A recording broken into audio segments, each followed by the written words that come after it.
Hello guys, welcome back to my new blog. તો આજે આપણે આવી ગયા છે વિરમગામથી 60 કિલોમીટર દૂર પાલડી ગામ છે. ત્યાં સ્વામિનારાયણ મંદિર છે, બરાબર. તો મેં અને મારું ફેમિલી આવી ગયું છે. જોઈ શકો છો તીર્થાણાની તૈયાર થાય છે. મમ્મી અમને તૈયાર કરી આપે છે, બરાબર. બાકી સ્વામિનારાયણ મંદિરના રૂમ બી એકદમ ફર્સ્ટ ક્લાસ છે, બરાબર. તો તમને દર્શન કરાવું, દૂરથી દર્શન કરાવું. બહુ અદ્ભુત મંદિર છે, બરાબર. તો જોજો, મંદિર જોઈને તમે ખુશ થઈ જશો. જોઈ શકો છો આ સ્વામિનારાયણ મંદિરના રૂમ્સ છે, જે બહુ સરસ મજાના છે. ને હવે મંદિરના દર્શન કરાવું તમને.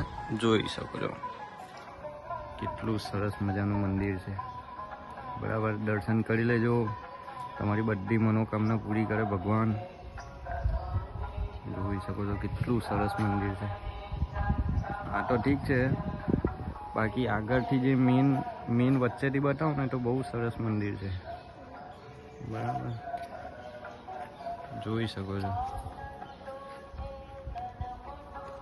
તો કેવું લાગ્યું દોસ્તો મંદિર? કોમેન્ટ કરજો અને વિડીયોને વધુમાં વધુ શેર કરજો. નવા આવ્યા હોય તો ચેનલને સબસ્ક્રાઈબ કરજો, ફોલો કરજો, બરાબર. Thank you so much. Har Har Mahadev.